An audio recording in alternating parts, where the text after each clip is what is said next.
is really, I think we really need to do another forum just discussing on what love is in the context of, Malaysia.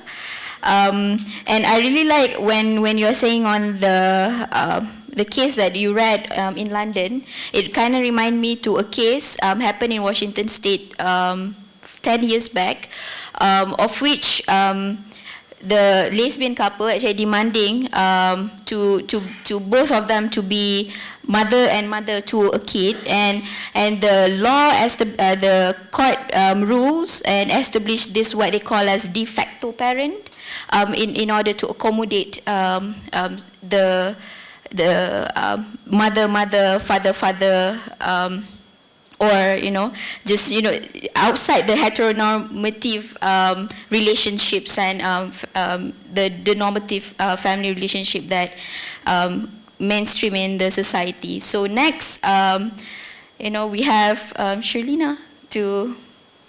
Yeah. Right. Thank you very much, Adilla. And once again, thank you to IRF. Dr. Farouk actually messaged me one morning when I had a full day of council meeting where we had to sit in and just listen to budget. Very exciting. So when he messaged me, I said, he invited to see if I was okay with, talking about the subject, and I jumped. I think the whole day I just had this smile on my face, and some of my colleagues said, they asked, budget, it's really that exciting for you? So I'm happy, I'm excited, I'm stoked, and I think that this is a wonderful forum for us to listen and hopefully exchange ideas. I look forward to discussion later on. So as Pang mentioned about love, I will now speak about hate. So we're covering both sides of the spectrum. So first of all, we know that the tragedy that occurred in Orlando, Florida, we know that was actually driven by hate. It was pretty much where one man thought it was okay for him to take it upon himself to act out in such a violent way. We know that when that happened, that was actually to send out a message to the LGBTIQ community. And we know that things like that happen a lot. It's becoming more widespread thanks to social media. Earlier this month, there was a body of a gay Syrian refugee. His body was beheaded. And turns out that he actually had a history of where he reported threats and other incidences. And as a matter of fact, before his death, he was gang raped. But the authorities didn't really do anything about it. And just last week, a Turkish transgender woman, an activist, she was raped and her body was set on fire. And again, when you look at all of these cases that happen, it really just shows you how horrible and how ridiculous, such acts can be. But, it's brutal, yes, but it happens. And it happens because not a lot of people want to talk about it. And also, comparing to the two cases that happened in Turkey, what really strikes me the most is just how apathetic some of the authorities act. And I think it can be safely said that we also experience some level of apathy in our own society, and also when it comes to dealing with local enforcement in some of these cases. Now we know that hate crimes are offenses committed against a person merely because of who they are, but also sometimes because of how people perceive them to be. So it may not be real, it may be just based on a gossip, but people act upon what they want to believe. And all of this can also be based on, race, ethnicity, religion, gender, sexual orientation or disorientation, and also disability. And here's the thing, when it comes to hate crimes, anyone can be a victim. So as I mentioned earlier, it happens when individuals and people think it's their responsibility, it's their God-given right to act a certain way because, for whatever reason, they feel threatened by diversity. They feel threatened that other people are different than them. And Pang actually hit the jackpot with saying that, you know, I do agree that people, rather society, feels the need to label people and pigeonhole people in different categories. Now, if you don't fall into, you know, the predetermined categories, then it's tough luck for you. You know, you have to deal with the consequences. So we know that hate crimes occur, and it's pretty much a result from negative ideas, you know, racism, xenophobia, homophobia, I mean, you name it, things like that. And it happens because people are insecure. They don't know how to cope with, you know, the world that is changing. I think Adilla also mentioned that that in the 50s and 60s, things were a little bit different. Society, can be said, were a little bit more open to differences. But now we see a regression of some sort. Now, it has to be understood that when it comes to hate crimes, it's all about the intention, the motives that drives a person, an individual, or even a group to do unspeakable, horrible things to human beings.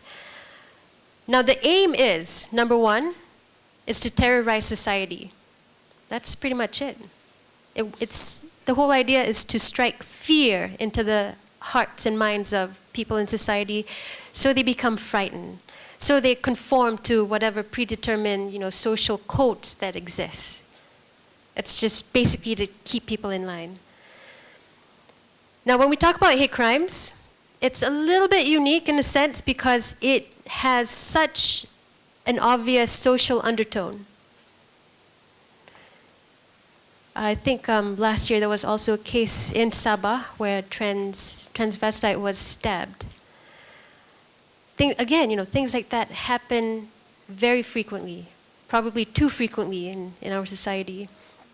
And also, if you look at how, you know, certain communities, the transgenders are often being prosecuted. I mean, we hear about the court cases. We know it's wrong. We know something has to be done, but a lot of us feel frustrated because we don't really know what would be the best way to solve that issue. Which brings us to the point where I think many of us realize that being Malaysians, we're kind of stuck in a difficult situation. We're stuck in between a rock and a hard place. And this has a lot to do with what I feel, how religion has become really intertwined, deeply intertwined in our society. And the type of religion that's being practiced or dictated or commanded is the type that really does not have any room for discussions or discourse and debates. You cannot ask questions, you cannot challenge the norm. And this is where it becomes really dangerous. And that itself sets the whole wheel of, you know, terrorism and extremism, and that, in other words, makes other people think that it's okay to treat people in ways that you really should not be treating. So I think the question, well, one of the many questions is that how can we, as Malaysians, push for the social reforms that we want? If we look at it, we really need the laws and the politicians to do something about it. But here's where it becomes a little bit tricky. You know, we have individuals in power who can do something about it, but they kind of don't do it because of, number one, maybe the political implications might be not so good. It might disrupt the vote banks, and it might not be beneficial in a sense.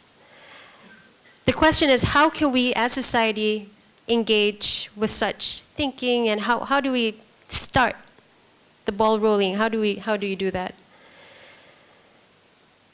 And another thing, you know, if we really are serious about making the significant changes that we want, we're talking about pushing for political will and political actions. Then we can start seeing the changes and the reforms. Now, one of the root of the causes, or rather the problems that I feel, is that our system pretty much still endorses the idea that we are all different. And we should remain different. I mean, you look at the ethnic quotas that exist, special privileges that exist. Some Malaysians are treated differently than others. And that kind of thinking has already somewhat been accepted. And when nobody questions it, then you start seeing, all of the things that we see today, all the negative stuff. So,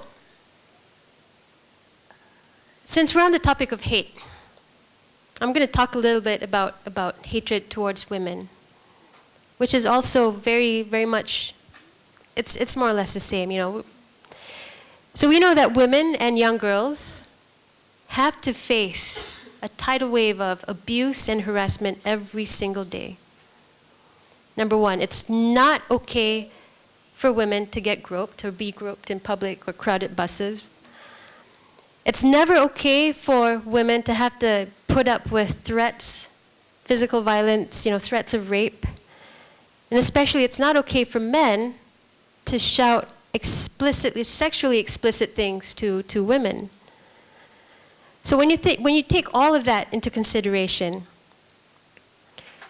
the effects it has on these girls and women, that constitutes to hate speeches, which can also lead to hate crime. Now, I just want to share with you a little bit about something interesting, a recent interesting development in the UK. The UK has recently declared misogyny as a hate crime, which I feel that it's a positive step. I hope that one day, we can start seeing the positive changes. Actually, one of the police departments, the Nottinghamshire Police, has categorized misogyny as a hate crime because of the effects it has on these women.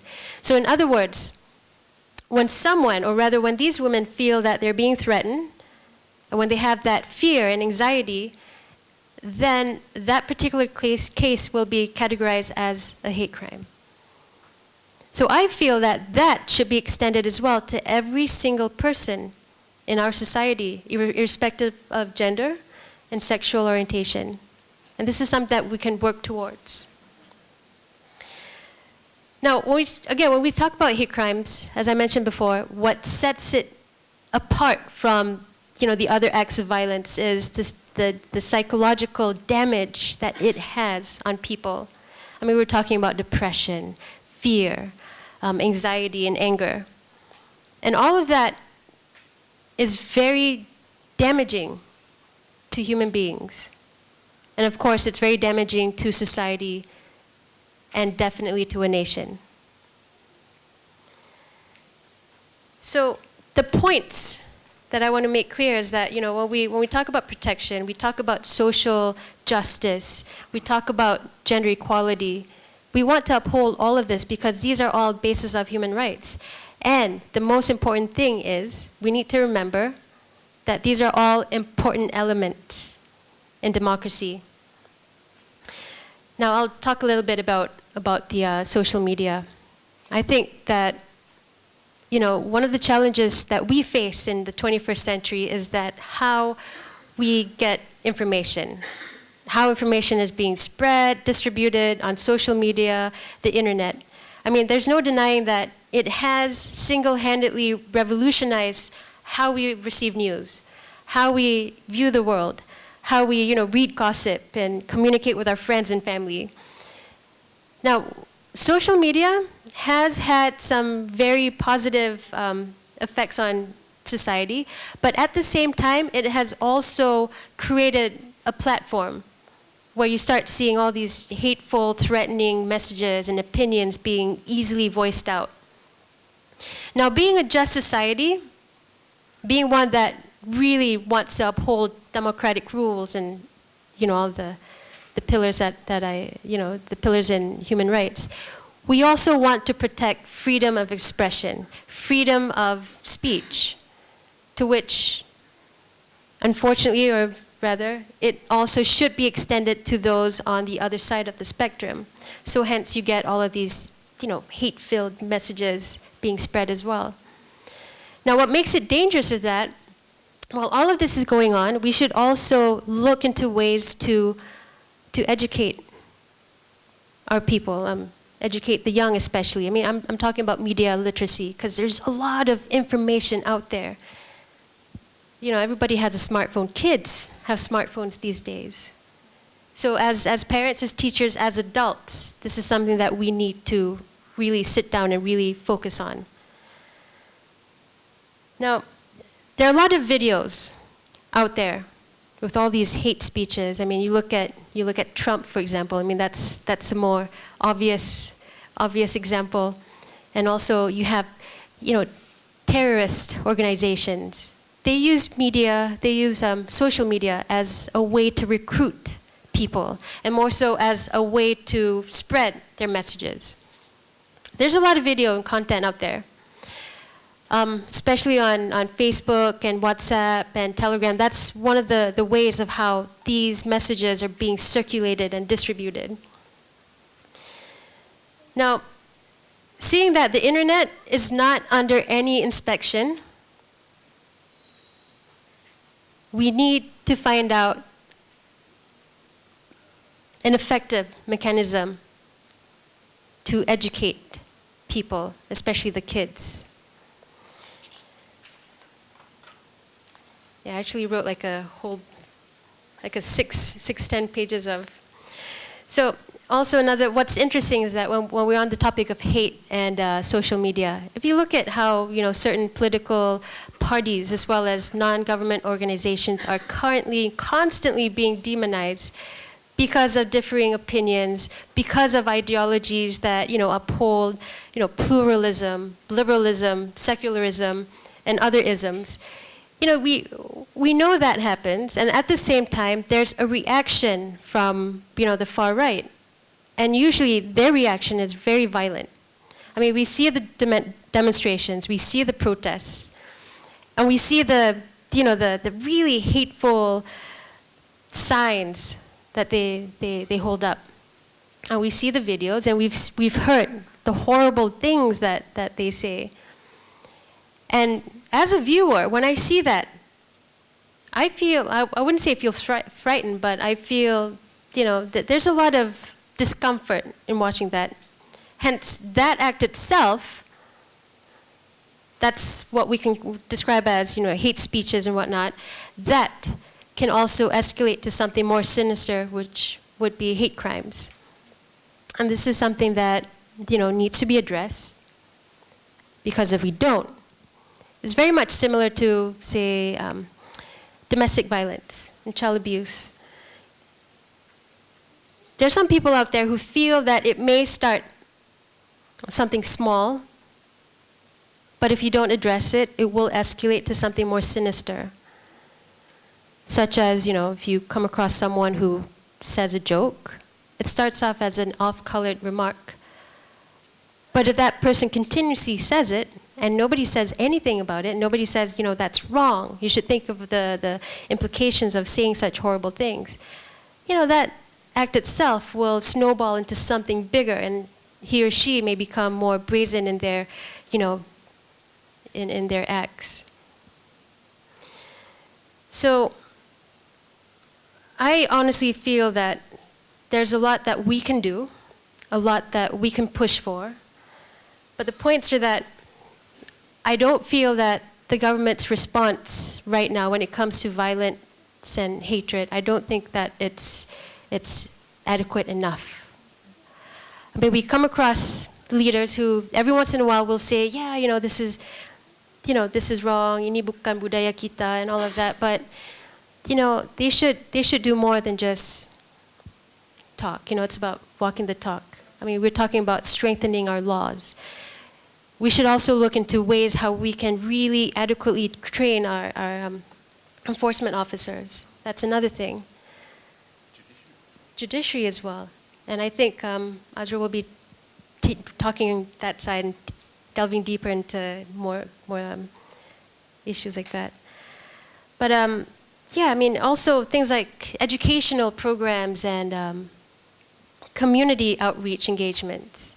Because obviously when we deal with the bigots and those who think that it's okay to act out their hatred, what it is, it's that it's just pretty much ignorance, insecurities, and the fact that they're seriously just very uncomfortable with dealing with anything that is slightly different than the norm.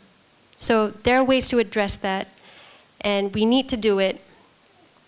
And yeah, I think I'll stop here, and I'll pass the mic over to Azrul, and yeah, look forward to discussions later on.